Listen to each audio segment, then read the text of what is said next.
Xavier nous a fait une superbe conférence, mais a pris un peu de retard, c'est ça? Qu'il faut peut-être qu'on essaie de rattraper. Donc, enchanté à tous. Donc, Guillaume Bouguin. Donc, je travaille à Rennes, au Chupon-Chailloux. Et puis, on va vous animer avec Florent Gonzalez, qui travaille à Montpellier et Nîmes. Un petit atelier sur le treat to target. Alors, c'est vrai qu'on a le désavantage d'être dans une salle. Je ne sais pas si on peut peut-être laisser la salle allumée et éviter d'avoir les projecteurs comme ça dans la figure, comme ça on peut vous voir. Et puis c'est vrai que ce grand amphi en fait ne favorise pas forcément l'interaction, donc n'hésitez pas à parler fort et puis on va essayer de faire marcher le deuxième micro si besoin pour le faire tourner dans la salle. Alors donc pour ce faire, assez traditionnellement, on vous a prévu un petit cas clinique. Donc Florent, je te laisse entamer. Bonjour à tous. Alors c'est un plaisir de vous parler de Treat to Target avec Guillaume qui a pas mal publié sur ce sujet. Voici l'étude de Jacques Cohn que vous connaissez. Si au cours des décennies, l'usage des immunosuppresseurs et maintenant des biothérapies ne cesse d'augmenter, il semble que le recours à la chirurgie soit assez stable. Et nous, notre objectif, c'est justement d'éviter les complications à nos malades. Et pour y arriver, peut-être que cette attitude de procéder à une escalade thérapeutique basée uniquement sur les symptômes n'est pas la bonne. Peut-être qu'il va falloir aller au-delà, peut-être mieux surveiller les malades, mieux optimiser nos traitements pour changer l'histoire naturelle de la maladie de Crohn. Mais c'est ça le principe du treat to target. Le treat to target, c'est quoi? C'est se donner un objectif, une cible de traitement qui est corrélée au pronostic. Et pour arriver à obtenir cette cible, à l'atteindre, eh bien, on va optimiser nos traitements, bien les surveiller. Faut-il appliquer le treat to target chez tous les malades? Non, certainement pas. Il faut identifier les patients à risque. Ça, c'est la première notion importante avec le treat to target. Savoir chez quel patient il va falloir appliquer ce treat to target. Suivre nos malades, c'est le monitoring. Et enfin, adapter son traitement pour arriver à atteindre l'objectif dans le but de prévenir les complications, la chirurgie, les hospitalisations, et in fine d'améliorer la qualité de vie, éviter l'incapacité fonctionnelle. Voilà, c'est ça le treat to target. Alors voici le cas d'Emma, qui est photographe, elle a 24 ans, elle n'a pas d'enfant, elle est fumeuse, appendicectomisée. Depuis 3 mois, elle se plaint de diarrhée légère, de douleur. Le médecin traitant lui a prescrit un bilan biologique qui a révélé un léger syndrome inflammatoire et une carence en fer. Il a dosé les ASCA. On ne le fait pas tous dans notre pratique courante. Ils sont positifs. La coproculture, bien sûr, avec parasitologie des selles, a été réalisée, qui est négative. L'échographie révèle une iléite. On est immédiatement très orienté.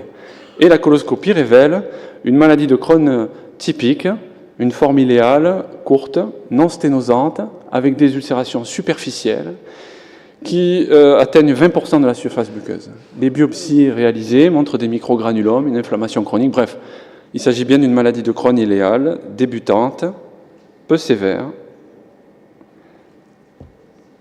Alors, d'emblée, on va vous faire réagir à ce cas clinique, et vous avez levé les mains, vous avez participé à cet atelier. Alors, qui c'est qui prend en compte, dans sa décision thérapeutique initiale, certains éléments? Une atteinte anneau périnéal. Est-ce que vous allez traiter de la même manière? Oui, on est d'accord. Alors, levez la main bien haut. Bon, on est d'accord. Ok, ça, simple. Une atteinte est plus ou moins étendue du grêle. Alors Okay. peut-être je challenge un peu, dans quel sens en fait vous le prenez, cette atteinte étendue du grêle de moins de 50 cm? Ça vous inquiète? Oui? Ou ça vous inquiète pas? Non. Ok. Ouais, on est d'accord. C'est plutôt dans le sens plus de 50 cm, d'accord? Voilà, une atteinte courte ou voilà. Alors 50 cm, c'est combien? Comment tu juges après? C'est 2 anses? À partir de plus de 2 anses atteinte, 2-3 anses.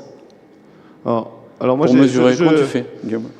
J'ai une définition assez simple parce qu'en fait 50 cm ça veut dire tout et n'importe quoi parce que on voit très bien ça en pratique de tous les jours, hein, c'est-à-dire le radiologue d'une distance, le chirurgien d'une distance et l'anapathe dit encore une autre distance et elles sont en général toutes les 3 différentes.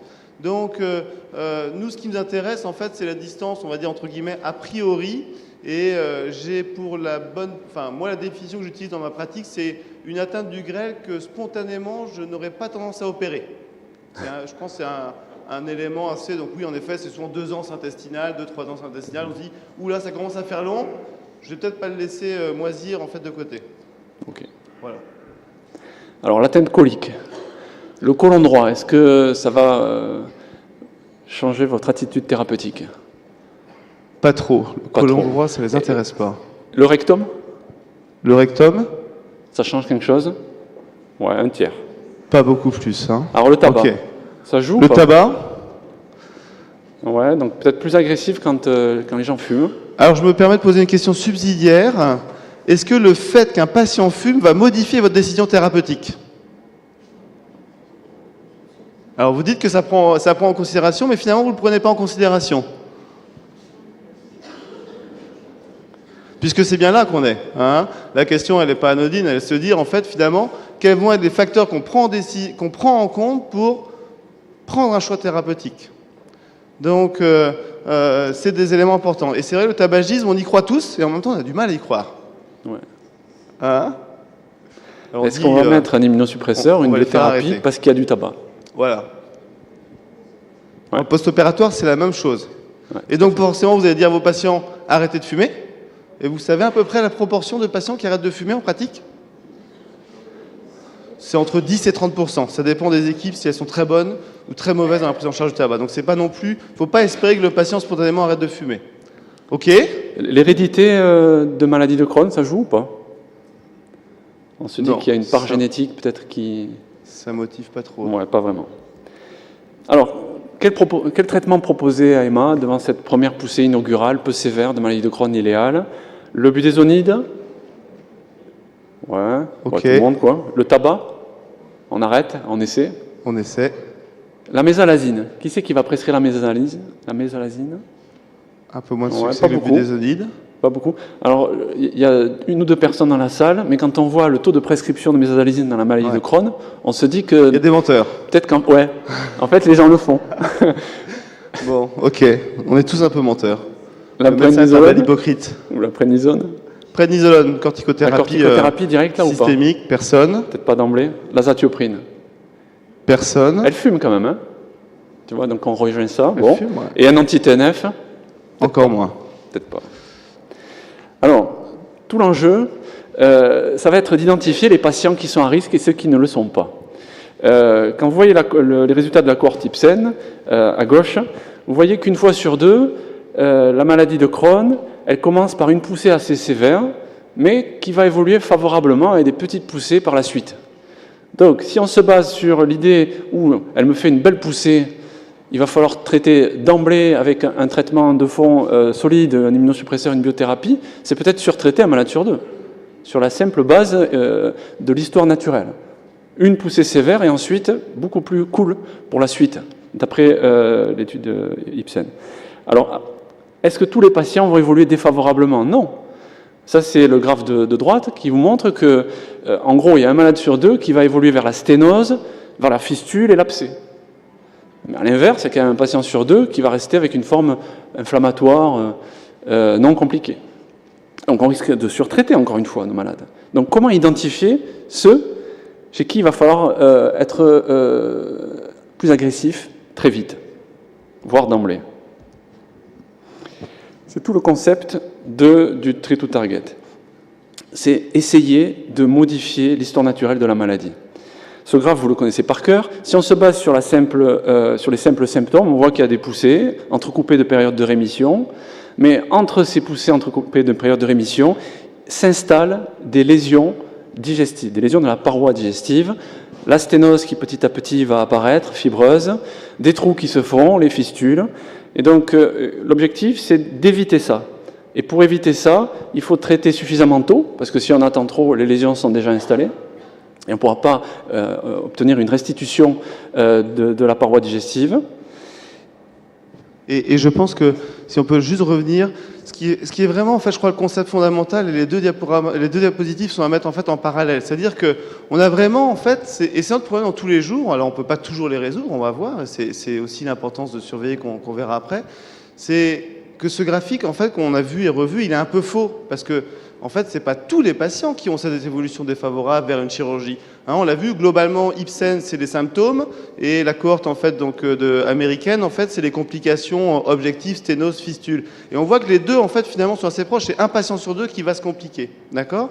Et quand on monte ce schéma, en fait, donc, d'évolution dramatique, c'est pas chez tous les patients de Crohn, et c'est là où est tout l'enjeu, c'est essayer d'identifier les patients, les 50% des patients qui vont avoir cette évolution à risque, d'accord? Et c'est chez 50% des patients-là qu'on va essayer justement de modifier en fait l'histoire naturelle pour éviter les complications de la maladie. Et ça, je pense, c'est vraiment important pour dire que c'est pas tous les patients, on verra, vous l'avez dit vous-même spontanément, on va le mettre sous budesonide, donc on les met pas tous sous immunosuppresseurs, et ça, c'est notre pratique de tous les jours. Et l'enjeu, c'est vraiment d'essayer de vraiment focaliser sur ces patients à risque. Alors comment, Florent? Alors, il faut savoir identifier les patients à risque. Alors, voici les facteurs de risque validés. Donc, le tabac, vous le connaissez.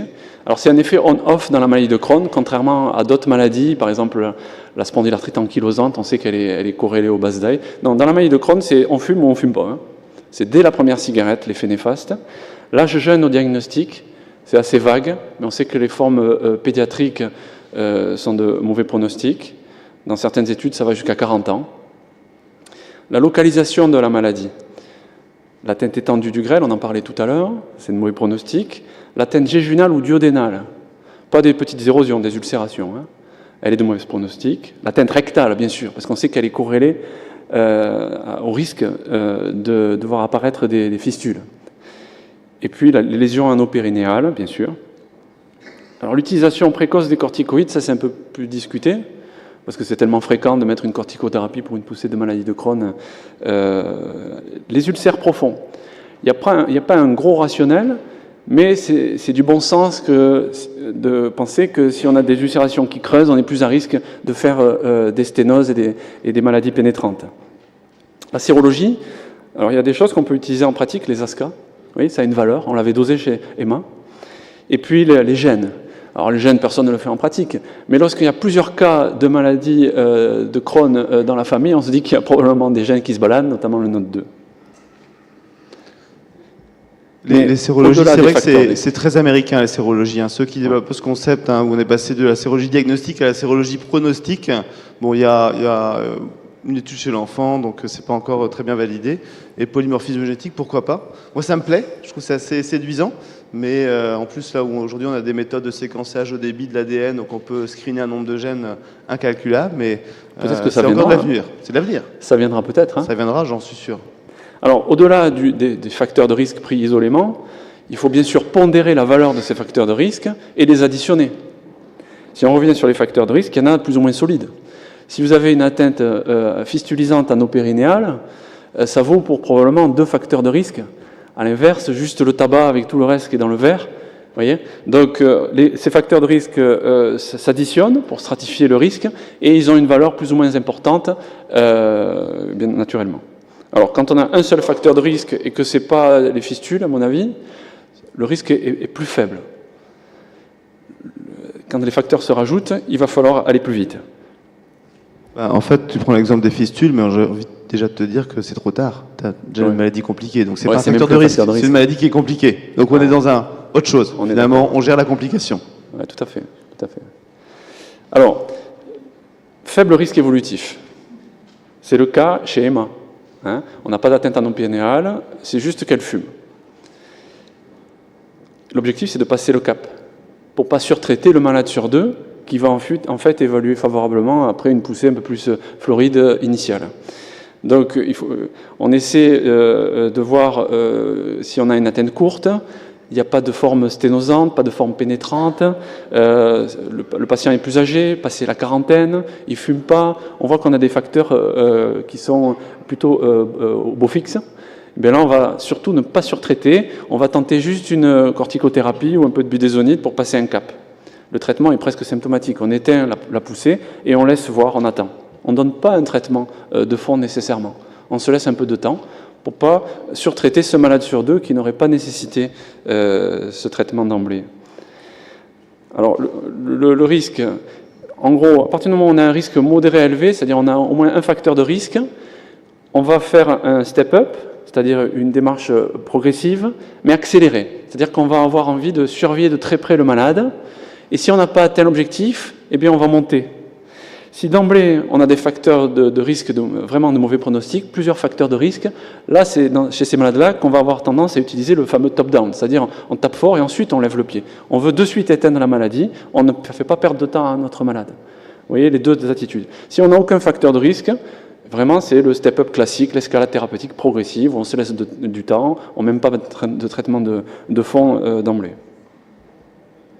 Alors, est-ce qu'il faut mettre de l'azatioprine après une première poussée de maladie de Crohn, après une première corticothérapie? On pourrait se le demander. Hein. Donc c'est une jeune femme, elle fume, elle fait une poussée de maladie de Crohn, on sait que ça rechute la maladie de Crohn, on serait tenté de peut-être mettre de l'azatioprine chez elle. Eh bien, 2 études, avec un design assez proche, une étude française jetée, une étude espagnole, ont montré que mettre, après une première poussée de corticoïdes, de l'azatioprine chez ces patients-là, jeunes, naïfs, eh bien, ça n'apportait pas grand-chose, en fait. Donc, ce n'est pas les bonnes options. On peut se contenter de mettre un corticoïde et d'attendre une nouvelle poussée, d'attendre la corticodépendance. Alors, est-ce qu'il faut taper fort d'emblée? C'est le fameux essai, souvenez-vous, il y a quelques années, l'étude de Danse, l'essai top-down, où là, on avait des patients avec des maladies de Crohn récentes, naïfs, qui développaient une maladie de Crohn, donc, et chez qui on tapait d'emblée avec une combothérapie, c'était azatioprine plus infliximab, versus l'attitude classique du step-up. Avec des protocoles qui n'étaient pas les mêmes qu'on utilise maintenant, hein, c'était juste 3 cures d'infliximab. Vous voyez qu'on a déjà d'excellents résultats en termes cliniques, mais aussi en termes de cicatrisation muqueuse. Donc le top-down fait mieux, c'est clair, en cas de maladie de Crohn précoce et active, que le step-up. Enfin, l'essai REACT. L'essai REACT, c'était quoi? C'était une étude faite sous la forme d'une randomisation en cluster, c'est-à-dire il y avait des équipes qui faisaient un step-up progressif et d'autres qui tapaient fort d'emblée avec de l'adalimumab, en combothérapie avec de l'azatioprine, et on voit qu'on diminuait le risque de complications. Donc, taper fort d'emblée chez des patients qui ont des maladies de Crohn récentes, c'est probablement ça qui va permettre d'éviter les complications et donc changer l'histoire naturelle de la maladie. Donc on approche, vous voyez, de ce concept de treat to target, de modification de l'histoire naturelle de la maladie. Je pense que c'est un élément important. Hein. Donc ça, c'est vraiment la décision, c'est essayer de mettre des mots. Alors, même en fait, en essayant de cibler au mieux vos populations de patients, en fait, forcément, il y a des patients qu'on va sous-traiter et des patients qu'on va surtraiter, d'accord? Mais l'idée, alors c'est toujours pareil, on essaye de raisonner en termes de groupe, en fait, on va dire qu'en essayant d'ajuster au mieux sur ces critères, on va diminuer le nombre de patients qu'on va surtraiter et ne pas augmenter le nombre de patients qu'on va sous-traiter. C'est vraiment, je crois, un élément important. Hein. Et les deux idées, c'est pas de dire que l'azatioprine, ça marche pas. C'est de dire que si on veut modifier l'histoire de la maladie, en fait, c'est pas forcément le meilleur des traitements, d'accord? Mais dans une approche, en effet, de corticodépendance, en fait, ce qu'ils montrent des essais, hein, ils montrent que l'azatioprine prescrit d'emblée ou réadapté ultérieurement, fait pas mieux. Donc, et que si on veut vraiment changer, c'est vrai qu'on a aujourd'hui ces thérapeutiques, les anti-TNF, peut-être demain, ça sera les nouveaux traitements qu'on a à disposition aujourd'hui, qui sont en première ligne, qui seront aussi discutés. Mais pour l'instant, là, on n'a pas encore nos algorithmes décisionnels pour la prédiction de l'efficacité thérapeutique. Alors Emma, elle évolue bien en fait sous budesonide. On n'a pas tapé très fort et ça a bien marché. On vous la revoyait 2 mois plus tard. Elle est sous 9 mg. Arrêter le tabac, ça c'est pas possible pour elle, mais elle se sent guérie, elle va bien. Alors est-ce que vous allez la suivre, faire des examens complémentaires? Qu'est-ce que vous lui proposez? Donc, maladie de Crohn peu sévère, elle évolue très bien sous budesonide. Qui fait des examens complémentaires? Pas beaucoup. Ouais, 1/3. Bon, t'es gentil, hein, t'es généreux. C'est Emma, c'est pour ça. Donc, les 3/4 font pas d'examen complémentaire. Donc, les 1/3 qui a répondu oui, qu'est-ce que vous faites? Une échographie? Ok, beaucoup de partisans de l'échographie. Une calprotectine fécale. Ok, il y en a qui ont la chance de l'avoir. Alors il y en a plus qui font la calprotectine fécale, mais qui ne le suivaient pas forcément au départ. C'est un peu surprenant. On est tous des menteurs, je vous rappelle. Coloscopie. Personne ne fait de coloscopie. Une CRP. Ah, donc quand même vous avez tendance à suivre en fait, à suivre Emma. Hein, finalement, on fait quand même des examens complémentaires. Une VS. Non, plus personne fait la VS. Ce qui est pas mal. Alors, les objectifs de notre traitement de la maladie de Crohn ont changé au cours du temps. Au départ, c'était juste soulager les symptômes, sevrer le malade en corticoïdes le plus tôt possible. Puis ensuite, on a augmenté le niveau, on a augmenté le curseur. Ce qu'on a voulu, c'est éviter les hospitalisations, la chirurgie, améliorer la qualité de vie. Et puis maintenant, on parle de destruction intestinale, d'incapacité fonctionnelle, de rémission profonde, c'est-à-dire plus de symptômes, plus d'inflammation intestinale, une cicatrisation parfaite. Donc vous voyez que plus on est exigeant, plus il va falloir s'approcher de notre malade, le suivre de très près, et plus il va falloir optimiser nos traitements si l'objectif n'est pas atteint. Est-ce qu'on peut se baser sur les mêmes symptômes dans la maladie de Crohn? Alors, certainement pas. Ça, c'est l'essai post-hoc de Sonic, qui a été écrit par Laurent Perrin, qui a bien montré que si, par exemple, on se base sur une CRP normale, si on se base sur un patient parfaitement asymptomatique, une fois sur deux, on rate.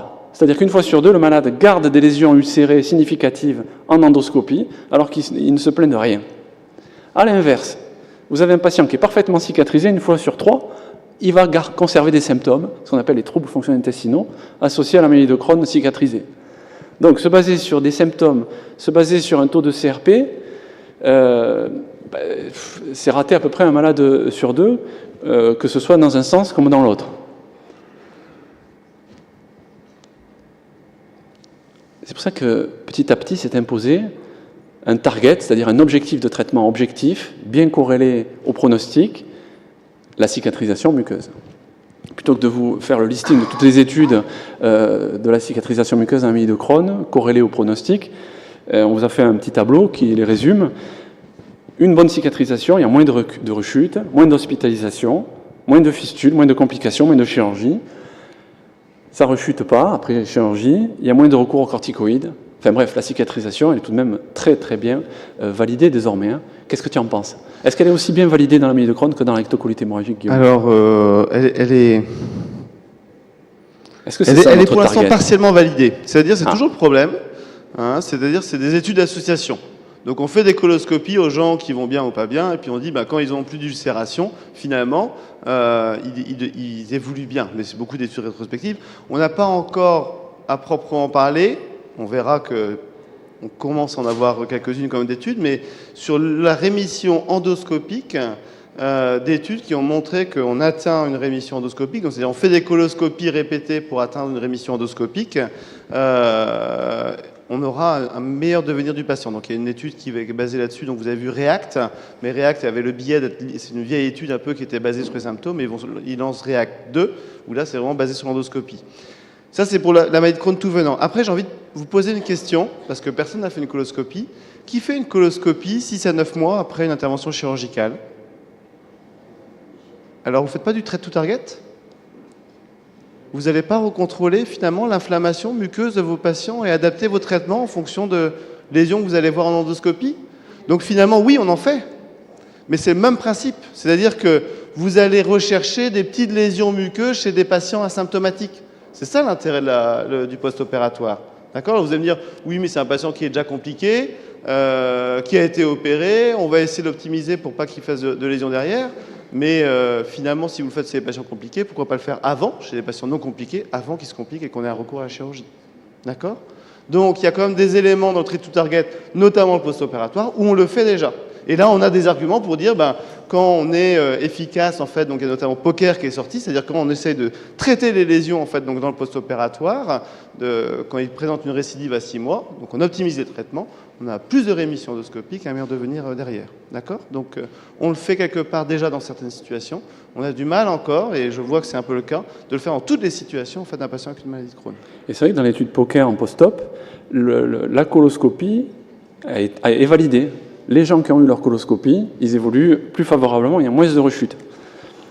Pourquoi ne pas le faire en pratique clinique? Chez cette patiente-là, elle débute une maladie de Crohn, certes peu sévère, elle évolue bien. On a vu qu'il y avait une chance sur 2 pour que ça se passe bien, mais il y a quand même une chance sur 2 pour qu'elle évolue mal. Donc, se contenter des simples symptômes, faire une CRP, est-ce que c'est pas risqué de rater une évolution, une histoire naturelle qui va être défavorable après tout? Moi, les patients chez qui je diagnostique une maladie de Crohn, une forme légère, je leur propose d'emblée, je leur dis que d'ici 1 an ou 2, je renouvellerai une coloscopie pour m'assurer que les ulcérations superficielles le restent, qu'il n'y ait pas de sténose qui apparaisse, enfin que c'est bien une maladie de Crohn légère que j'ai constatée très précocement après 2-3 mois de symptômes et qu'on n'évolue pas vers une forme plus sévère. Parce que tous ces facteurs prédictifs ne sont pas des facteurs prédictifs au diagnostic que l'on connaît. Il y a encore beaucoup de travail à faire en termes de pronostic et de surveillance chez nos patients. Oui, Marian Kavicki. Je suis d'accord qu'il faut les surveiller, évidemment. La coloscopie, c'est un acte qui, pour le patient, est encore considéré comme invasif. Je pense qu'on a maintenant à notre disposition tout un arsenal, finalement, de moyens d'exploration qu'on doit adapter à chaque patient en fonction de ses préférences, en fonction de la localisation de sa maladie, entre la colo, l'écho, la calpro, l'IRM. On a maintenant la capsule qui peut être une chose simple. Moi, je prépare plus les patients. La capsule sur une maladie non compliquée, je pense que c'est assez performant et beaucoup plus souple pour le patient. Et en fait, c'est d'avoir cet arsenal-là, de lui proposer, de lui dire voilà, on a besoin de contrôler. Moi, j'ai besoin de savoir comment tu vas vraiment, et on joue avec ces différentes techniques. Enfin, moi, c'est ma façon de faire. On y arrive. On peut peut-être passer justement après. Alors la cicatrisation muqueuse, déjà il faudrait s'entendre sur ce que c'est. Oui, alors bon, on va passer un peu là-dessus. Ça, c'est des photos d'une expérience personnelle. Aujourd'hui, la définition de la cicatrisation muqueuse, c'est l'absence d'ulcération. Hein, donc les lésions aftoïdes, on ne les considère pas dedans. On peut avoir des côlons parfois très pathologiques, hein, comme c'est le cas à droite, hein, mais c'est des côlons cicatriciels. D'accord? Donc là-dessus, on va pas optimiser. D'accord? Et puis ensuite, sur la diapositive après, il y a toujours en fait cette étude qui, bon, alors c'est des effectifs, vous avez vu, hein, 12, 6, 33, donc à prendre avec des grandes pincettes. C'est l'équipe de Louvain en fait, donc on a tendance toujours à les croire, mais il n'en reste pas en vrai que c'est des petits effectifs où on se dit, est-ce que déjà, quand on a eu une franche amélioration en endoscopie de nos lésions, en fait, c'est pas déjà quelque chose qui prend en considération qu'on va pas forcément moduler. Donc on ne sait pas tout encore. On sait que le top, c'est vraiment une cicatrisation par une absence en fait d'ulcération. Ça veut dire que on tolère la présence de petites lésions qui ne sont pas à risque évolutif. Si vous avez des ulcérations, des lésions aftoïdes en fait qui persistent sur l'iléon après un traitement, on va les respecter. On va pas forcément optimiser les traitements. Mais voilà, donc ça, tu l'as en effet signalé. Le gros problème sur la diapositive après, je crois, c'est ça. Hein, c'est l'acceptabilité des examens. Donc ça, c'était une cohorte qu'on avait fait en France, hein, donc avec Anthony, pour savoir finalement quels étaient les examens qui, au cours de la maladie de Crohn, étaient acceptés et lesquels n'étaient pas acceptés. Hein. Vous voyez que colo et recto, c'est pas ce qui plaît aux patients en général. Hein, donc je crois que ça, on est tous d'accord. Et en effet, on a aujourd'hui d'autres éléments. Alors, stool collection, vous avez vu qu'il est bien vu, mais c'est pas non plus le meilleur en fait donc examen. L'IRM, la capsule, l'échographie aussi. Donc gros, je crois, vainqueur en fait donc de cette étude, parce que c'est vrai que vous savez que l'échographie, on n'entend pas beaucoup parler de l'échographie parce que les radiologues s'y intéressent peu globalement, donc ils aiment beaucoup leur entéro-IRM, mais qu'en pratique, vous faites tous de l'échographie. Moi, j'en fais également. Donc c'est l'idée de savoir si on peut aller un peu ailleurs. Alors dans la calprotectine fécale, donc en effet, alors il y a toujours problème, et ça c'est un problème récurrent. Pour l'instant, j'ai pas de réponse à vous donner. Quand va-t-elle être remboursée? D'accord, donc c'est toujours en fait donc le souci en fait donc qui se pose sur la cale protective fécale. On a quand même ces données qui sont un peu anciennes maintenant, mais qui montrent qu'on a une globale bonne corrélation en fait avec l'endoscopie. Et moi, je dois vous avouer en fait donc que ce que j'aime bien dans la cale protective fécale, en fait, c'est pas tant qu'elle soit élevée, c'est surtout qu'elle soit basse. C'est-à-dire que c'est ce qu'avait montré ici encore dans le post-opératoire hein, l'équipe de Lyon, en disant que quand on a des cales protectives qui sont vraiment basses, la valeur prédictive négative, c'est la probabilité d'avoir des lésions endoscopiques, elle est quasiment nulle. D'accord ? Et ça, j'y crois assez. On avait présenté, nous, on ne l'a pas publié encore, mais on avait présenté un travail l'année dernière au GIFOD où on faisait, en fait, on avait comparé en fait, des patients qui avaient coloscopie, échographie et calprotectine fécale en faisant des algorithmes finalement où, avec l'échographie basée surtout sur l'épaisseur de la muqueuse, la calprotectine fécale, finalement, on arrivait à éviter une coloscopie chez un patient sur 2. Donc, je crois que c'est vraiment des éléments qui vont rentrer progressivement dans la pratique. Parce qu'en effet, faire des coloscopies tous les 6 à 9 mois, ce n'est pas toujours accepté. Mais je pense notamment dans les situations où vous avez un doute sur votre prise en charge initiale. D'accord ? On ne fait pas d'erreur. Personne ne fait d'erreur. C'est-à-dire qu'on a estimé que notre patient n'avait pas de facteur de risque, on l'a mis sous budesonide. Et on se dit, ah, j'ai peut-être fait un mauvais choix, est-ce qu'il faut que je fasse un traitement un peu plus fort, est-ce qu'il faut que je fasse quelque chose d'autre?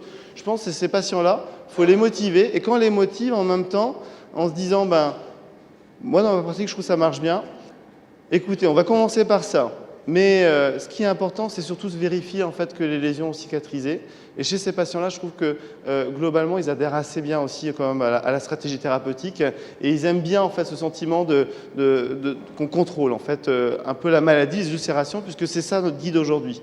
Et donc, bien sûr, la CRP, c'est des marqueurs, on va dire, on est content. Quand on fait une CRP à 3 mois, qu'elle est négative alors qu'elle était positive, bon, on est content. Il y a 30% des patients, je vous rappelle, pour lesquels la CRP n'est pas augmentée. Donc voilà. Donc je pense qu'il y a quand même une histoire de contrat. Donc en effet, voir avec le patient comment on va surveiller son patient. Ici, c'est un petit tableau récapitulatif pour ne pas vous assommer de plein d'études. Globalement, un peu ce qu'on a aujourd'hui, il ne faut quand même pas oublier que notre gold standard, notre vraiment examen de référence, ça reste la coloscopie. Donc quand on a un doute, quand on ne sait pas très bien quoi faire, ça reste la coloscopie, notre gold standard. L'imagerie va prendre de la place, va prendre de plus en plus de place. J'espère l'échographie va prendre aussi de plus en plus de place. Mais le problème qu'on a aujourd'hui avec l'imagerie, c'est surtout la reproductibilité dans le temps et la réponse au traitement. D'accord ? Donc on sait à peu près évaluer en fait, donc, une maladie, sa sévérité, ses complications, mais un peu plus de mal. Alors ça arrive, hein, Clermont-Ferrand bosse beaucoup sur l'IRM, les scores en diffusion, montrent en fait donc qu'on a des réponses en fait donc en IRM, mais pour l'instant c'est pas encore de la pratique de tous les jours. La CRP, je pense que c'est vraiment un marqueur qui est un marqueur, on va dire, d'aide, d'accord, qui va plus nous guider pour aller voir un peu la muqueuse. Je rappelle, c'est un marqueur systémique et c'est pas un marqueur en fait uniquement en fait muqueux. Donc c'est un marqueur en plus pour s'aider en fait à la décision thérapeutique et à la calprotectine fécale. Donc on vient d'en parler. Donc il y a de plus en plus en fait donc de place et d'études en fait donc là-dessus parce qu'il y a de nombreux pays, notamment en Europe, qui l'utilisent de façon assez rapide et facile. Le problème, Guillaume, avec l'IRM, c'est la définition d'une maladie parfaitement cicatrisée. Hein? Donc vous faites une IRM, vous voyez qu'il y a de l'inflammation, bon, c'est réglé, ça vous suffit. S'il y a une sténose, si la localisation est à risque, vous allez pouvoir optimiser. Et ce n'est pas tout le temps nécessaire de faire une coloscopie. Mais si votre objectif, c'est une cicatrisation complète, un assèchement d'une fistule, une cicatrisation d'ulcération, souvent l'IRM va vous dire ça va mieux, mais est-ce que c'est bien cicatrisé? Donc là, peut-être qu'il va falloir aller un peu plus loin, s'aider d'une calpro, mais ça n'est utile vraiment quand elle est basse, la calpro. Hein. Si elle est intermédiaire, et c'est souvent le cas, on a des taux autour de 250, 300, enfin, c'est ça la calpro souvent, hein, les malades traités, je veux dire. Hein. Et donc peut-être compléter d'une capsule, hein, j'ai pas vu la vidéocapsule de l'intestin grêle, mais peut-être ça serait utile. D'abord une IRM, l'IRM suffit, ok, il y a un doute sur l'IRM avec toujours un peu d'inflammation, peut-être faire une capsule, ou alors une coloscopie si l'atteinte, il n'y a pas de sténose et que c'est atteignable. Enfin, on a envie d'aller vraiment jusqu'au bout chez certains patients et d'être certain que la cicatrisation est complète. Donc tout ça, c'est pas figé. La stratégie, elle va être progressive. Et quand on se met comme objectif, un objectif aussi serré qu'une cicatrisation, il faut vraiment aller jusqu'au bout et être sûr de soi. Qu'est-ce que tu penses de la capsule pancolique, Guillaume? Tu penses que c'est ça qu'on fera aussi? On j'espère. donne un traitement et hop, capsule. Pandigestive. Pandigestive. Bah, Pandigestive, pardon. nous, on en fait beaucoup, donc il y a toujours les problèmes de.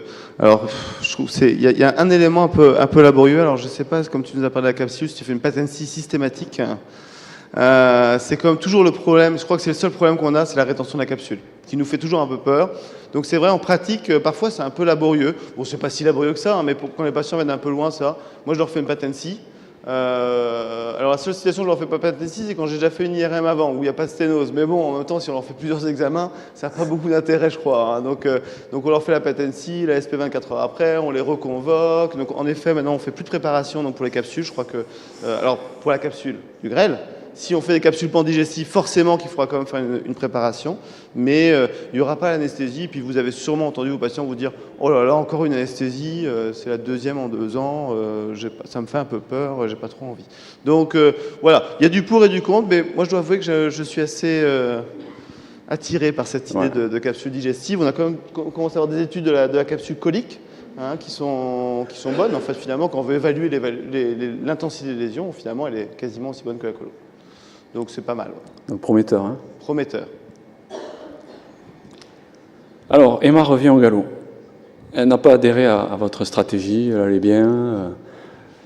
Donc elle s'est auto-médiquée depuis 6 mois. Mais là, ça ne va plus. Les douleurs persistent, la diarrhée, le budésonide repris ne marche pas. Et la prise de sang qu'elle vous présente révèle une légère anémie à 11,9 et un syndrome inflammatoire modéré avec une CRP à 26. L'entéro-IRM que vous pratiquez, objectif une iléite étendue sur 30 cm, très inflammatoire mais non compliqué, pas de sténose, pas de fistule. Vous introduisez une corticothérapie générale, 40 mg de prednisolone, et vous enchaînez sur un anti-TNF-alpha, là en l'occurrence l'adalimumab, avec un protocole d'entretien à 40 mg toutes les 2 semaines. 4 mois plus tard, la cortisone, il n'y en a plus. La patiente est quasiment asymptomatique. Elle va bien. L'hémoglobine s'est normalisée. La CRP est quasi normale. Elle est à 6. Emma ne veut pas entendre parler de coloscopie. Mais elle accepte de réaliser une calprotectine fécale dont le résultat est un peu élevé. On est à 725. Vous savez que dans la maladie de Crohn, supérieur à 250, ça veut dire qu'on a une maladie active. Alors, que proposez-vous à Emma? Arrêt du tabac. Allez, c'est reparti. À force, ça fait 15 ans qu'on martèle, en fait, donc on va réussir à faire quelque chose un jour peut-être. Poursuite du traitement à l'identique. Donc, recontrôle de la calprotectine fécale. Donc, pas de modification thérapeutique pour l'instant. Donc, personne ne poursuit à part ça. Insister pour la réalisation d'une coloscopie. D'accord. Donc, en fait, là, c'est vraiment... Donc, il y a quand même presque la moitié. Hein. Donc, c'est la calprotectine comme marche d'escalier vers la coloscopie. OK. Donc, on en a déjà un peu discuté. Qui optimise l'ADA à 40 mg par semaine. OK. Un quart, un tiers de la salle. Qui switch vers l'infliximab. Qui swap vers le ustekinumab. C'est ça maintenant, c'est switch, swap. C'est quand on change de classe, swap. On change de classe en fait, hein, donc c'est assez sympathique. Et qui introduit un traitement immunosuppresseur. Alors, Xavier n'est pas dans la salle, hein, qui aurait dosé les taux thérapeutiques d'adalimumab? Voilà. Ok. Ah, c'est pas mal. Hein. C'est pas mal. Il y en a quand même pas mal qui le dosent. Guillaume, je voulais rebondir sur une défiance vis-à-vis de la calpro. Elle est élevée, je la redose. Ouais. Quel commentaire tu ferais par rapport à ça? Est-ce qu'il y a des faux positifs de la calpro? Dans quelle situation tu te méfies? Est-ce que tu redoses? C'est vrai que c'est lourd quand même. Tu vas changer de traitement ou alors tu vas optimiser ton traitement sur la simple base d'un dosage. Si tu n'es pas certain de ton dosage, c'est un peu chaud. Hein. Alors moi, je comprends ceux qui veulent faire une coloscopie. Mais est-ce qu'on peut s'en passer? On aurait envie? Alors, est-ce que tu redoses? Qu'est-ce que tu fais? Alors, je redose pas. Moi, j'ai assez confiance quand même en fait dans le dosage de la calprotectine. Il y a quand même quelques études en fait sur les variations, les corrélations intracelles. Même parfois, on a fait plusieurs points dans une même selle. On a vérifié le dosage en fait sur plusieurs jours successifs.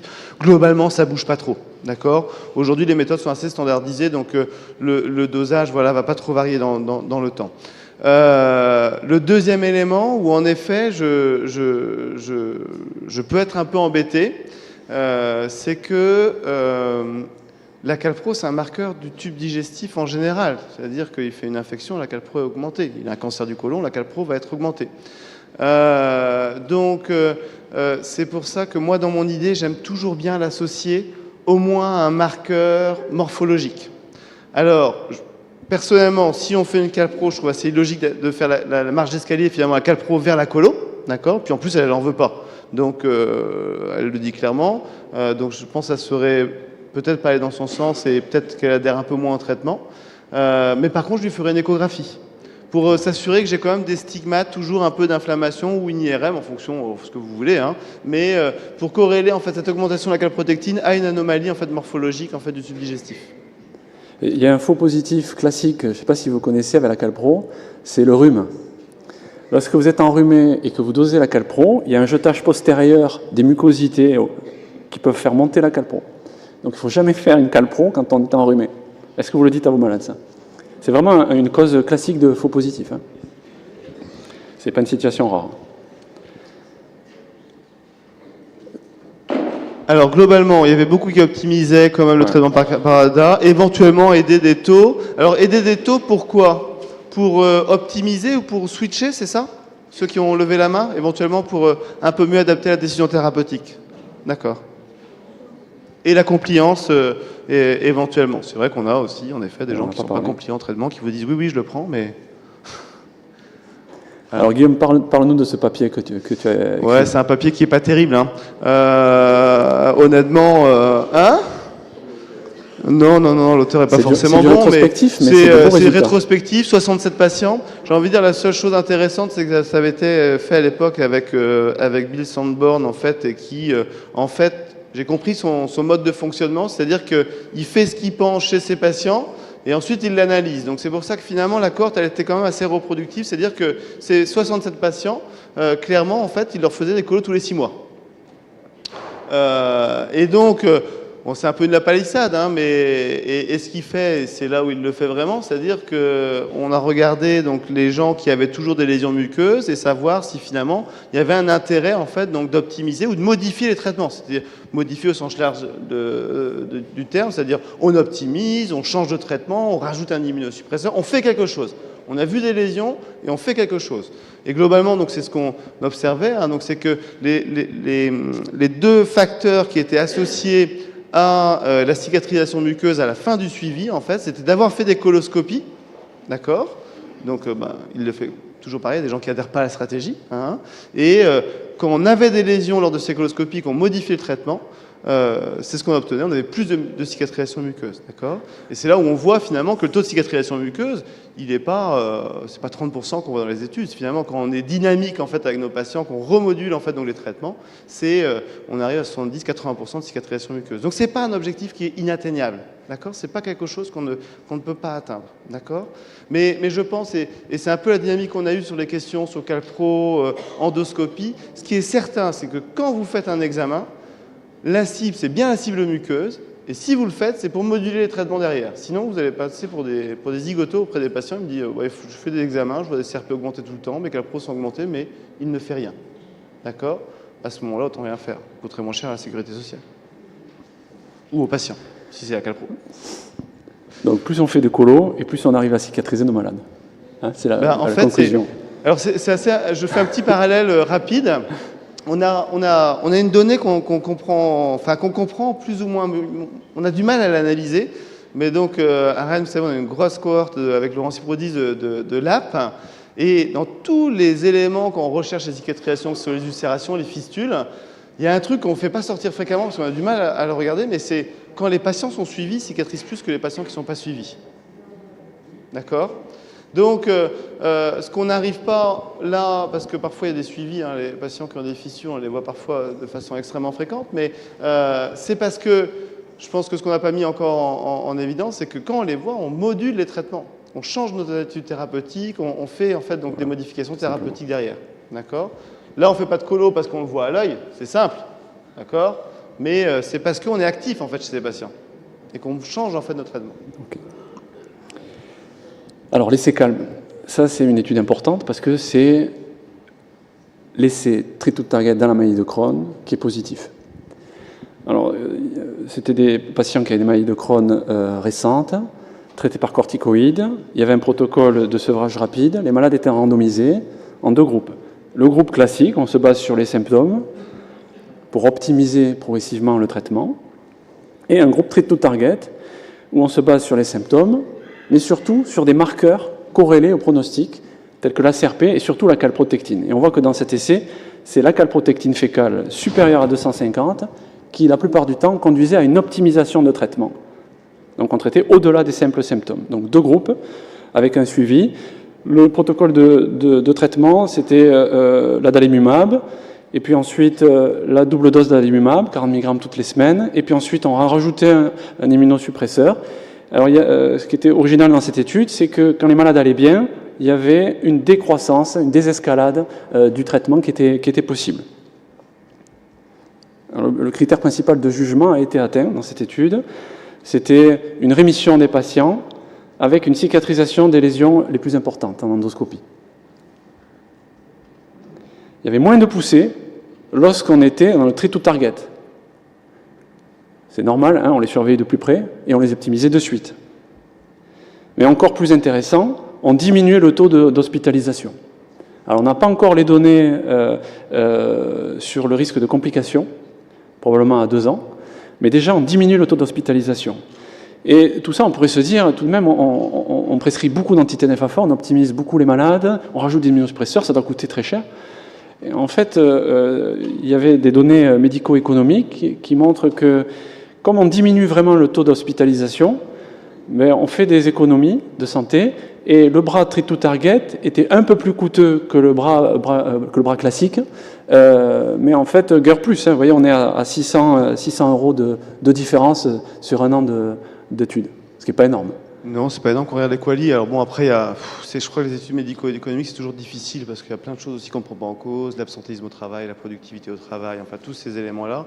Mais voilà, en tout cas en brut, en fait, sur des données assez simples. Et puis quand on mesure avec les qualis, qui sont des systèmes en fait d'évaluation un peu plus précise en fait médico-économique, globalement, on n'a pas de différence en fait dans les 2 bras.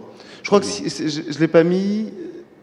On n'a pas mis cette diapositive, mais ce qui est intéressant aussi, c'est de montrer quand même que dans le bras, donc Treat to Target, hein, donc où on adaptait selon la clinique et ou la CRP et ou la calprotectine, donc ça veut dire qu'on pouvait aussi éventuellement adapter sur la clinique, hein, mais que 63% des adaptations, je crois, exactement, ou 70% étaient faites selon la calprotectine, d'accord ? Donc on avait vraiment une adaptation qui était au-delà des symptômes. Hein, on fait avec et c'était seulement 30% en fait qui était adapté sur la clinique. Donc c'était vraiment actif, proactif en fait vers en fait une cicatrisation muqueuse. Et ça allait très vite. Hein. Dès le premier trimestre, calpro toujours élevé, on optimisait. Je crois que l'essai calme, c'est ça en fait. Hein. C'est calpro à 3 mois. Ouais. Hein, finalement. Jusqu'à présent, on attendait 6 mois pour voir tout ça. Ça va être calpro à 3 mois. Donc voilà, c'est comme si vous avez fait, si vous croyez à la calprotectine, c'est comme si vous avez fait une colo tous les 3 mois et que, en fonction de votre colo, en fait, avec des lésions, vous les optimisez derrière, en fait, et vous rajoutez des traitements, et puis, on est vraiment dans le Treat to Target. Enfin, on n'est pas complètement dans le Treat to Target, parce que je vous rappelle que c'est 3 questions. Treat to Target, c'est évaluer les risques de nos patients, surveiller et adapter. Donc on est surtout dans la case surveiller et adapter. Ouais. D'accord ? Ils n'avaient pas, je crois, de mémoire de stratification très précise, en fait, du risque de patient à l'origine. OK ? Donc surveiller, adapter les traitements, ça marche. On a plus de cicatrisation muqueuse. Et on aura bien sûr plein de résultats annexes de cette étude avec les hospitalisations, les chirurgies, les complications qui vont dérouler dans les années à venir. En termes de chirurgie, ça ne modifiait pas, mais on n'est qu'à 2 ans. Hein. Oui, c'est ça. C'est encore un peu tôt. Alors Emma donc est sous adalimumab, à dose optimisée depuis 4 ans. Elle est en rémission complète, elle va très bien, le bilan biologique est normal. Et elle vous interroge, est-ce qu'on ne pourrait pas alléger mon traitement tout de même ? Alors peut-être qui désescalade, qui allège. Elle a 4 ans, elle est bien, on lui a fait calpro, elle a 80. Elle a toujours pas arrêté de fumer parce que Emma, vraiment, c'est une du Sud et puis elle nous fatigue, elle nous écoute pas, elle a vu les tabacologues, elle arrête pas de fumer. Elle vous dit oui, mais c'est tellement bon et ça m'évite des dépenses inutiles chez mon psychiatre. Elle n'arrive pas à arrêter de fumer. Elle fume toujours. Alors, il y Est-ce a qu'on une place, désescalade? Alors, peut-être une question annexe. Ouais. On n'a pas beaucoup parlé. Est-ce que qui désescalade en fonction des taux? Qui redose les taux d'adalimumab et redésescalade? Pas beaucoup. Là, Ouais, 4 ou 5. on cherche surtout tout à l'heure, hein, vous aviez beaucoup fait l'adalimumab pour adapter vos traitements et pas trop pour la désescalade. Tu voulais?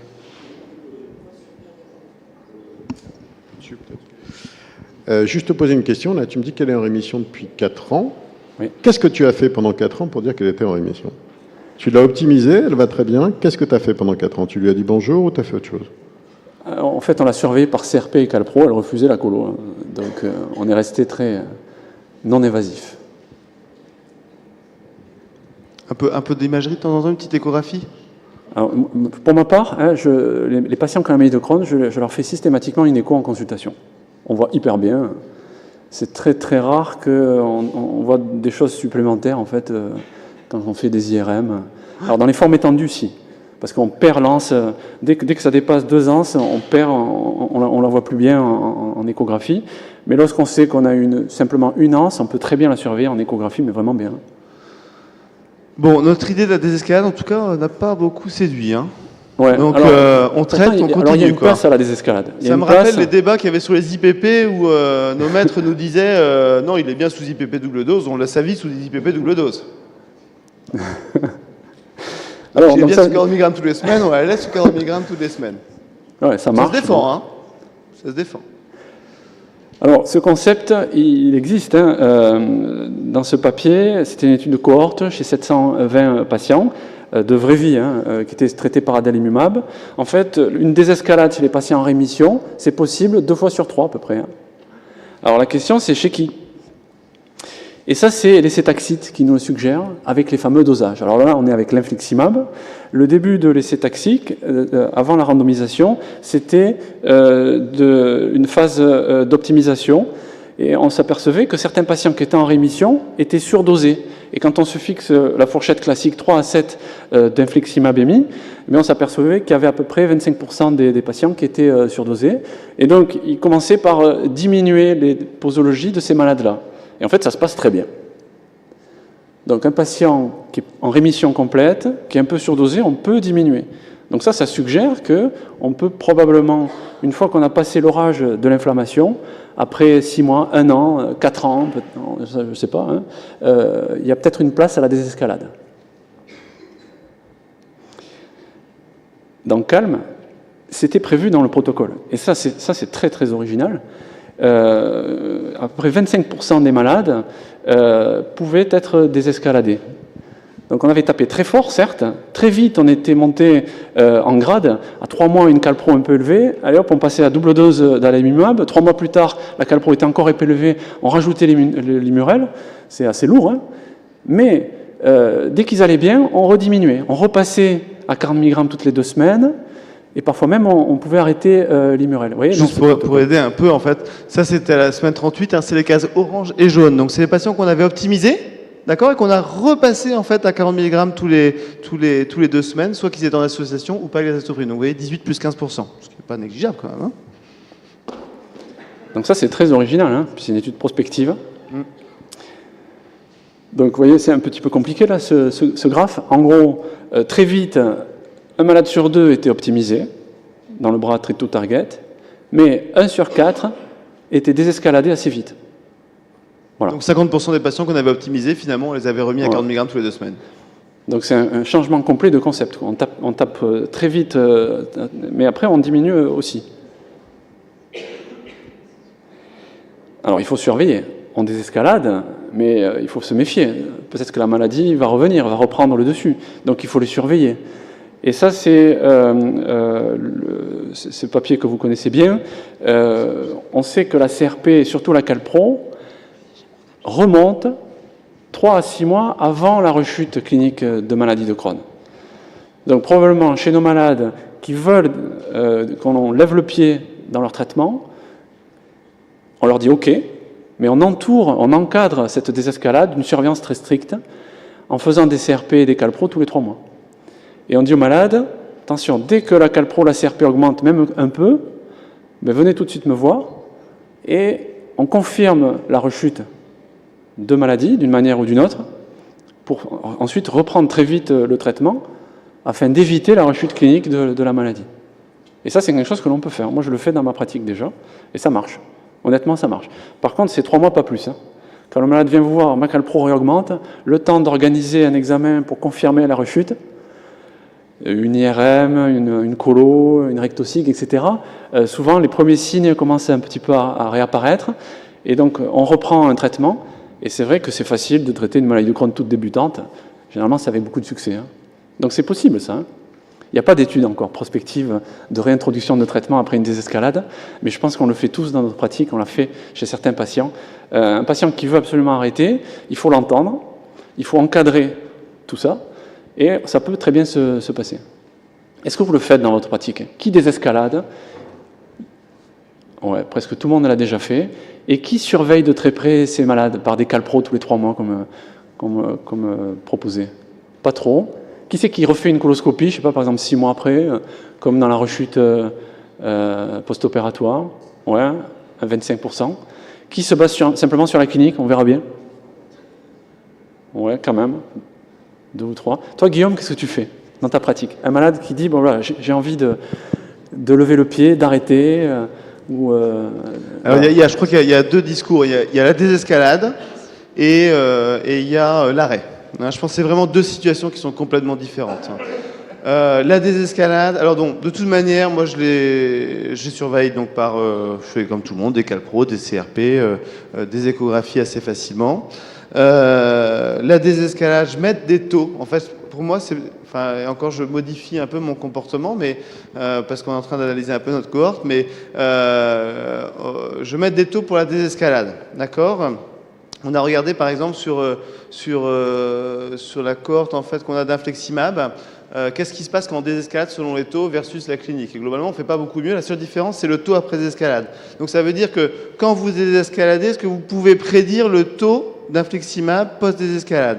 Et globalement, c'est assez simple, c'est une règle de 3. C'est-à-dire que le patient qui a 10 mg kg, vous le passez à 5 mg kg, il va être en fait à demi-dose en fait à la désescalade. Donc ça veut dire que si vous avez un patient par exemple qui est à 6, il va passer à 2-3. Donc c'est trop bas. Donc sur le patient, il ne faut pas le désescalader. Donc c'est des patients qui vont être à 12, 13, en fait, par exemple, vous diminuez donc de 5 mg kg, et bien à ce moment-là, vous arrivez à 6. Quand on espace les doses, ce qui arrive aussi beaucoup, par exemple pour l'inflix, ça arrive, je pense que vous avez tous des patients à tous les 10 semaines, par exemple, et ben quand on espace de 2 semaines, c'est pareil, en fait, on diminue en fait donc de moitié la dose en fait donc d'infliximab. Donc globalement, alors les pharmacos, je ne me rappelle plus exactement leur calcul, je crois que c'est quand on augmente d'une demi-vie en fait donc la durée en fait on diminue de 2. Pour l'ADA, c'est à peu près pareil. Globalement, on espace, alors c'est un peu moins précis, mais de 1 à 2 semaines, on diminue de 2 en fait donc les taux. D'accord, donc moi ça m'arrive aussi d'avoir des patients qui sont à de l'ADA en fait, donc 40 mg tous les 3 semaines. Et donc je le fais aussi un peu, et là je mets des taux, mais c'est plus pour aide à la décision thérapeutique. Donc ça c'est pour la désescalade, et bien sûr je surveille, on vérifie que le patient il rechute pas, parce que ça on sait aussi que parfois il y a des effets dose-réponse, donc c'est pour ça qu'il ne faut pas que se fier sur les taux, parce qu'on sait qu'il y a des patients en fait qui sont bien à 4 et il y en a d'autres qui sont bien à 7, d'accord. Par exemple les lésions anopérinéales, les taux probablement il faut être plutôt aux alentours de 10 en fait, pour espérer avoir des cicatrisations avec des taux un peu plus élevés. Donc c'est vrai que c'est aussi patient dépendant, donc on ne peut pas tout fier sur les taux. Et je pense que c'est pour ça le problème qu'on a, on n'a pas de cohortes prospectives qui sont validées là-dessus à cause de ça, parce qu'on a des variations individuelles qui sont importantes. Quand j'arrête les traitements, là, je me mets dans le post-opératoire. Je fais exactement le même raisonnement que dans le post-opératoire. Vous opérez votre patient, vous êtes censé avoir, dans la plupart des cas, vous l'opérez pour enlever sa maladie, vous faites la colo 6 à 9 mois après. D'accord? Pareil. Vous arrêtez le traitement, c'est-à-dire que dans votre tête, vous avez blanchi votre maladie, donc vous avez fait une colo avant arrêt thérapeutique, il n'y a plus de lésion, et je lui refais une colo, en fait, donc en général 6 à 9 mois après. Avec le deal, toujours, alors ça c'est pour ça on parlait de la nutrition, en fait, de discuter avec ses patients. Je pense que là aussi c'est important de discuter avec les patients et leur dire, ben voilà, on peut arrêter, le risque de rechute il est important, il est même quasi inexorable en fait. On va essayer de limiter cette rechute et on va essayer de se faire un contrat en fait de surveillance pour limiter en fait donc cette rechute. D'accord? Donc moi je leur dis ça et globalement c'est vrai, des patients, je leur fais une colo et puis après bien sûr je les surveille comme dans le post-opératoire, je refais une colo à 18 mois et d'autres où je reprends le traitement en fait parce qu'il y a les lésions qui réapparaissent. Donc même raisonnement que dans le post-opératoire. Donc soigneusement encadrer la désescalade. avec des dosages de taux, avec une surveillance très stricte, voire une coloscopie. Voilà. Est-ce que vous avez des questions avant que Guillaume nous fasse la conclusion, la synthèse? Juste dans la désescalade, des fois on est surpris, des malades qui ont des taux extrêmement bas et qui vont extrêmement bien. Entre 0 et 3, tu fais quoi? C'est le problème des patients qui vont bien peut-être sans traitement. Et donc, ça, c'est. Il y a quelques papiers, bon, c'est toujours pareil, qui sont pas terribles, mais à l'arrêt, en fait, où on voit que ceux qui ont des taux d'inflexibabémie nuls, en fait, rechutent moins que ceux qui ont des taux d'inflexibabémie élevés. C'est parce qu'en fait, ils étaient en rémission sans traitement. Ou en tout cas, le traitement les avait mis en rémission, mais la maladie s'était un peu éteinte avec le temps. Et c'est des concepts qu'on voit apparaître, en fait, de maladies qui ont tendance à s'éteindre avec le temps. Et ces gens-là, en effet, peut-être qu'ils n'ont plus besoin de traitement. Ouais, j'ai un commentaire et 2 questions peut-être un peu plus challenging. Le commentaire, c'est finalement que, pour résumer, il y a presque plus de mauvais traitements, il n'y a que des mauvaises surveillances. Et les 2 questions, c'est depuis Calme, sur la foi d'une calpro élevée, jusqu'où vous êtes prêt à aller sans autre forme de procès? Optimiser, ça on le fait assez facilement. Ajouter un immunosuppresseur, c'est ce que dit Calme. Switch, swap. Et enfin, l'autre question, c'est l'absence d'aggravation sur une maladie idéale pas très sévère, et ça rejoint un peu les I2 pour lequel on revoit un petit peu notre façon de faire.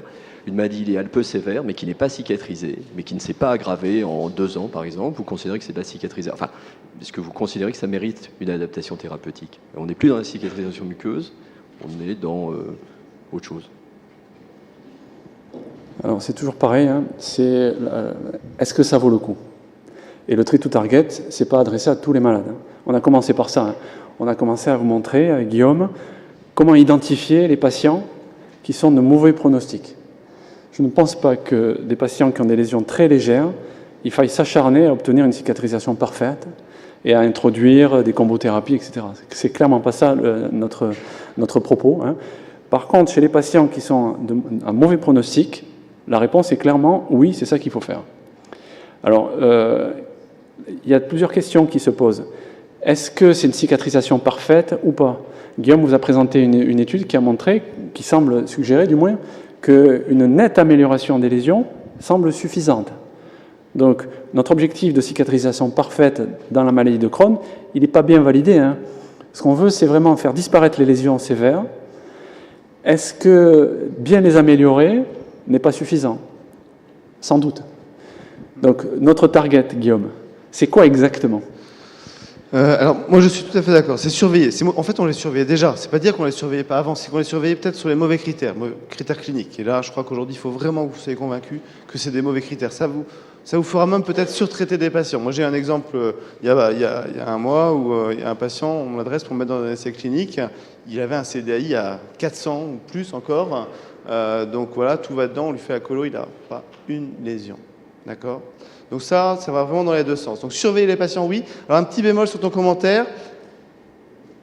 L'adaptation au risque est quand même important. C'est-à-dire parce qu'on sait que certains traitements, notamment les anti-TNF, plus on les utilise tôt, plus ils vont être efficaces. Et donc quand on a une maladie sévère, parfois ça va très très vite. Les patients vont revenir avec un abcès ou une fistule en fait dans les 3 mois. Donc cela, il faut aller assez vite. Donc c'est le seul petit bémol. Surveiller, oui, et je crois que c'est vraiment le maître mot. Alors là, on a pris le cas de Emma qui est au diagnostic, mais je crois que c'est un concept qu'on peut avoir pour chaque patient. C'est-à-dire qu'en effet, chaque patient n'est pas naïf en fait de traitement. Il a déjà eu des traitements, et puis il y a certains qui ont déménagé. Vous revoyez des patients de collègues, en fait, et ils ont 6 ans d'évolution de la maladie. Et puis finalement, ce patient dont tu parles, tu le revois 2-3 ans après son histoire de la maladie. Il avait peut-être été vu par quelqu'un d'autre au départ. Tu dis, je vais réévaluer la maladie. Mais en la réévaluant, finalement, tu vas refaire un peu la même adaptation. S'il avait une maladie qui n'était pas sévère, qui t'a pas fait induire en fait de traitement immunosuppresseur ou autre à 2 ans, qu'elle n'a pas bougé 2 ans après, tu vas pas modifier ta stratégie. On reste sur les mêmes concepts. D'accord ?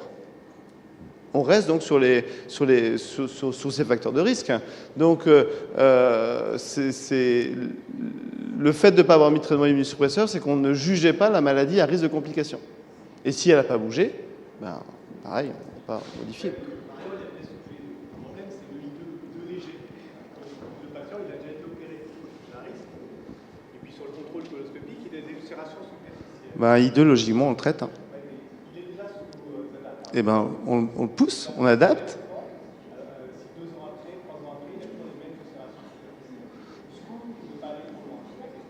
Moi, je crois qu'il faut se donner à ce moment-là les moyens. Le post-opératoire, je pense que pour moi, c'est assez facile parce que l'expérience de ces patients-là, elle est souvent assez redoutable et ils vont récidiver.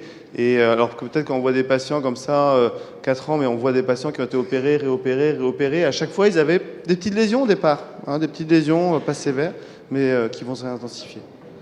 Les I2, c'est discutable quand même, parce que même dans l'étude de Rutgers initiale, les I2, ils n'ont pas un pronostic effroyable. Et ceux qui restent I2, moi j'optimise pas quand ils restent I2, qu'ils n'ont pas bougé sur plusieurs mois I2. Ouais. Moi j'ai tendance à essayer de les booster. J'ai tendance à vraiment essayer les... 3 et 4, ça se discute pas. Bah, 3 et 4, c'est une maladie qui est active, hein, donc, mais les I2, moi je les optimise. Et je change les traitements. Je suis assez proactif en fait sur ces lésions-là. Parce qu'on est dans le post-opératoire et qu'on est déjà sur une maladie compliquée. Mais en plus, les derniers... Je suis d'accord, mais ça se discute beaucoup. Après, il y a le I2A, I2B. Il y a David qui montre que finalement, c'est le même pronostic, qui récidivent de la même manière, qui font les mêmes complications, qui sont réintervenus de la même manière. Donc, oui, mais après avoir été très optimiste sur les anti-TNF dans cette indication-là, on en revient un petit peu aussi sur... quand on met tout ça bout à bout... On en revient... alors le post-opératoire, mais c'est un peu pareil le post-opératoire. C'est-à-dire qu'on prend une décision thérapeutique a priori chez des patients en rémission. Donc c'est qu'en fonction de leur facteur de risque de récidive post-opératoire. Donc on sait que les anti-TNF dans le post-opératoire vont être plus efficaces quand en gros les entreprend, enfin tous les traitements dans le post-opératoire sont plus efficaces quand on les débute dans le mois de la chirurgie. Et en fait, finalement, quand on les débute à 6 mois ou à 9 mois quand vous avez fait votre colo, on va retrouver l'efficacité d'un anti-TNF en fait traditionnel dans les essais thérapeutiques. Donc on sera un peu moins efficace. D'accord ? Mais il n'empêche qu'on peut essayer d'adapter le traitement et faire mieux. Moi, c'était la question en cas d'échec d'optimisation des anti-TNF. La ligne d'après, c'est le Stelara. Et il n'y a pas d'AMM en optimisation de cicatrisation endoscopique. Ah si ? Si. C'est échec au traitement ? C'est l'indication. C'est échec au traitement. Échec au traitement. En fait, la notion de maladie... En fait, je crois qu'il faut vraiment essayer de s'enlever la notion de maladie de Crohn, en fait, modérée à sévère, hein, c'est ça dans l'intitulé, et sur les symptômes versus en fait l'endoscopie. Je crois que c'est vraiment aujourd'hui la part des choses, et on le voit bien dans les essais thérapeutiques d'ailleurs, les agences européennes et américaines en fait ont vraiment distingué deux choses. Il y a ce qu'on entend de plus en plus parler des PRO, en gros c'est diarrhée, douleur abdominale, d'accord, la maladie de Crohn, et il y a tout ce qui est inflammation muqueuse. Et je pense qu'on est vraiment en train de faire le distinguo entre les deux. Alors, quand on dit ça, c'est en même temps, il ne faut pas envoyer balader un patient qui vous dit « mais moi je ne vais pas bien ». J'ai 4 selles par jour, j'ai mal au ventre, vous me dites que mon côlon va bien, mais moi je vais pas bien, d'accord ? Ça veut dire que les traitements vont peut-être pas être les mêmes. On a parlé de régime sans FODMAPs, on a les traitements symptomatiques qu'on peut utiliser, la cholestéramine dans le traitement post-opératoire, c'est-à-dire que simplement, il y a le traitement des symptômes d'un côté et le traitement de l'inflammation de l'autre. Quand on a la chance que l'inflammation traite des symptômes, parce que ça arrive quand même pour un patient sur 2, à ce moment-là, on est bon. Mais malheureusement, c'est pas toujours le cas, d'accord ? C'est ça le distinguo qu'il faut faire. Et je crois que quand on fait l'évaluation thérapeutique aujourd'hui, moi je me fie beaucoup plus à l'inflammation. Alors je parle de muqueuse, hein, au sens large du terme, parce que je crois qu'en effet on va évoluer en fait vers des stratégies un peu moins invasives que la coloscopie, calpro, imagerie, capsules, en fait, qui vont venir grossir un peu plus notre arsenal de surveillance. Je crois qu'on va conclure pour avoir un petit peu de pause. Donc au total, tout le Treat to Target, c'est 3 questions. 3 questions pour modifier l'histoire naturelle de la maladie de Crohn. Connaître, savoir identifier les patients qu'il va falloir surveiller, optimiser, traiter dans le but d'atteindre l'objectif que l'on s'est donné et surveiller de très près, monitorer et optimiser en fonction dans le but d'éviter les complications et d'améliorer la qualité de vie de nos patients. Je vous remercie. Merci beaucoup.